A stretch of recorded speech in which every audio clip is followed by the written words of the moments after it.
Bienvenidos al video número 13 de Jornadas de Fe. Empecemos en el nombre del Padre, del Hijo y del Espíritu Santo. Amén. La iglesia como comunidad. ¿Qué te viene a la mente cuando escuchas la palabra iglesia? Quizá pensaste en un edificio o en el Papa y los obispos, o quizá en tu grupo de rica o en la misa. La palabra iglesia tiene muchos significados. Sin embargo, para los católicos la iglesia es mucho más que un edificio o un grupo de personas o una liturgia. La respuesta la decimos al inicio de la misa. La gracia de nuestro Señor Jesucristo, el amor del Padre y la comunión del Espíritu Santo esté con ustedes. Es aquí, en la Trinidad, en donde se basa la unidad de los cristianos, porque la iglesia está compuesta por personas unidas, pero no por un edificio o una jerarquía o una forma de organizarse, sino por alguien. El Concilio Vaticano II afirma que la iglesia resplandece como un pueblo reunido en virtud de la unidad del Padre y del Hijo y del Espíritu Santo. La iglesia es la comunidad de todos aquellos que participan en la vida de Dios por la fe y el bautismo, y por la constante presencia de Cristo, que los conduce a una visión unitaria de Dios, un pueblo que actúa como una sola gracia al Espíritu Santo que habita en sus corazones. Hay unas notas bíblicas, está pidiendo cómo se describe la iglesia en la Escritura. Entonces te vamos a pedir que por favor en tu hojita veas cuáles son las citas bíblicas que tienes que ver, las busques, las leas y las compares. ¿Por qué necesitamos a la iglesia? Estamos hechos a imagen y semejanza de Dios. Como Dios es una comunidad de amor del Padre y del Hijo y del Espíritu Santo, fuimos creados para vivir en comunidad también nosotros. Jesús vino para conducirnos a la comunidad de amor de la Trinidad. Jesús vivió, murió y resucitó para hacer de toda la gente una sola familia. En la última cena nos pidió que nos amáramos los unos a los otros como Él nos ama. Y oró para que fuéramos uno, como Él y el Padre son uno. Jesús formó la comunidad de creyentes, asegurando su presencia continua sobre la tierra. Porque donde estén 2 o 3 reunidos en mi nombre, allí estoy yo en medio de ellos. Cuando Saulo perseguía a los cristianos después de la ascensión de Jesús al cielo, se encontró a Cristo resucitado, que le preguntaba: ¿por qué me persigues? Saulo, quien más tarde se llamaría Pablo, pudo entender la unión entre Cristo y los creyentes. Al haber perseguido a los cristianos, habría perseguido también al mismo Cristo. ¿A qué se refería Pablo cuando llamó a la iglesia cuerpo de Cristo? Pablo utiliza los términos cuerpo de Cristo e iglesia indistintamente. Iglesia, eclesia en griego, es una asamblea de gente reunida como el pueblo de Dios. Cristo llama a los creyentes a compartir con el mundo su fe, diciendo: en esto conocerán todos que son discípulos míos, si se tienen amor los unos por los otros. La iglesia debe seguir haciendo presente el amor de Cristo en el mundo. Cristo puso su confianza en sus apóstoles y en nosotros. Él depende en nosotros, los cristianos, a continuar su trabajo. Su misión a través de la iglesia depende de sus seguidores en traer Cristo al mundo. Antes de que Jesús fuera crucificado, vivió en un cuerpo mortal a través del cual habló, escuchó, tocó, perdonó, sanó, consoló, compartió, oró, amó, unió y bendijo. Ahora la iglesia es su cuerpo. Cristo no tiene un cuerpo, sino el tuyo. No tiene manos, no tiene pies sobre la tierra, sino los tuyos. Tuyos son los ojos con los que mira el mundo y se compadece de él. Tuyos son los pies con los que camina para hacer el bien. Tuyos son las manos con las que bendice para hacer el bien. Tuyas son las manos, tuyos son los pies, tuyos son los ojos. Tú eres su cuerpo. Santa Teresa de Ávila escribió esto: los padres de familia que crían a sus hijos, los niños y los jóvenes que van a la escuela, los adultos que van a su trabajo, los sacerdotes que se entregan a sus ministerios, los ancianos en los asilos, Todos son el cuerpo de Cristo en virtud de su bautismo. Pregunta: ¿qué dones aportas tú al cuerpo de Cristo? Escribe tu respuesta en tu cuaderno. El cuerpo místico. El cuerpo místico de Cristo es toda la iglesia unida entre sí y con Cristo como cabeza. Además de llamar a la iglesia cuerpo de Cristo, también la llamamos pueblo de Dios, esposa de Cristo y templo del Espíritu Santo. Cada miembro es una parte única del cuerpo de Cristo. Todos los cristianos están llamados a trabajar juntos como una sola realidad, tal como todas las partes del cuerpo humano actúan juntas.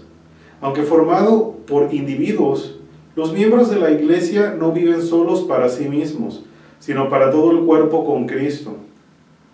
En la celebración de la misa, los católicos se unen en oración como un solo cuerpo. ¿Quiso fundar una iglesia Jesús? La primera generación de cristianos creía que Jesús tenía la intención de fundar una iglesia, con líderes que pudieran tomar decisiones ratificadas por Dios. Cristo les dio ritos que cumplir, reglas de conducta, normas sobre el matrimonio. Sabemos que Jesús quiso fundar una comunidad porque reunió discípulos en torno a sí, los llamó su pequeño rebaño y les habló de su reino, les enseñó el mensaje que iban a proclamar y nombró a 12 de ellos como sus apóstoles, pero no dejó un plan claro sobre cómo se le iba a dar continuidad a su trabajo una vez que ascendiera al cielo. Los apóstoles se basaron en las palabras de Jesús, en sus enseñanzas, sus mandamientos, y llevaron a sus vidas su ejemplo. Su muerte y resurrección fue una confirmación de todo lo que había hecho. Por último, envió al Espíritu Santo para recordarles todo lo que les había hecho y todo lo que les había dicho, y así guiar su caminar. Incluso los tiempos cambiaban y surgían nuevas preguntas en el campo de la fe y de la moral. ¿Cómo guía Dios a la iglesia? Como la iglesia sobre la tierra está compuesta por seres humanos que no son perfectos, es de esperar que la iglesia no sea perfecta. La iglesia a la que todos estamos llamados en Cristo Jesús y a la cual conseguimos la santidad por la gracia de Dios, no alcanzará su consumada plenitud, sino en la gloria celeste. Jesús sabía que aquellos que lo iban a representar podían fallar. Pedro lo negó 3 veces, pero Jesús, después de su resurrección, le encomendó 3 veces cuidar a sus ovejas. Los apóstoles huyeron cuando Jesús fue arrestado, y aún así el Señor se les apareció después de su resurrección, y los envió a predicar el Evangelio a todas las naciones. La iglesia de los inicios tuvo todos los problemas que se encuentran en la iglesia actual. De hecho, problemas semejantes pueden encontrarse en cualquier organización humana grande. En los Hechos de los Apóstoles, el lector puede encontrar mentirosos, hipócritas, quejas de falta de justicia, uso de la religión para el provecho personal, desacuerdos acerca de la doctrina, conflictos entre los líderes de la iglesia y predicaciones que no son escuchadas. La comunidad de Corinto tuvo discusiones sobre cuánto debían ganar los pastores, desorden en las ceremonias litúrgicas, escándalo, y en algunos momentos prestó poca atención a los pobres. Es normal que todos estos problemas se presenten cuando la gente quiere seguir a Jesús y no logra hacerlo con perfección a causa de la debilidad humana y del pecado. A pesar de estas dificultades y fallos humanos, la iglesia ha sido el medio por el cual millones de personas de todas las edades y de toda clase social y raza han podido conocer a Jesucristo y su mensaje de vida. Del seno de la iglesia han salido individuos reconocidos universalmente por su bondad y santidad. Gente como San Francisco de Asís, Santa Teresa de Calcuta, el beato Óscar Romero y Dorothy Day. Algunas veces en la historia de la iglesia, algunos de sus miembros han sido infieles al Espíritu de Dios, pero el Espíritu siempre permanece fiel, guiando a la iglesia a la verdad. Por eso, la iglesia sigue siendo un signo de la presencia de Cristo en el mundo y sigue proclamando su mensaje de amor, perdón, dignidad, gozo, esperanza y paz. Todos los miembros del cuerpo de Cristo son responsables de hacer presentes físicamente a Cristo a aquellos con quienes viven y trabajan. Ellos transmiten la tradición, los dones, el legado, la misión y las verdades que han recibido. No solo se esfuerzan por saber más sobre la iglesia, sino que también se empeñan por ser la iglesia, el cuerpo de Cristo en el mundo actual. Pregunta: ¿cómo puedes hacer presente a Cristo en el mundo con tu vida diaria? Medítalo y escribe tu respuesta en el cuaderno. Y también se piden estas actividades. En nuestros días existen muchos ejemplos edificantes de católicos que viven como parte del cuerpo de Cristo. Busca en el boletín de tu parroquia, en alguna publicación de tu diócesis o en un sitio de internet católico el ejemplo de una persona u organización que, primero, utiliza sus dones y talentos particulares para alcanzar un bien mayor. Segundo, hace presente a Cristo en el mundo. Tercero, refleja el amor de la Trinidad.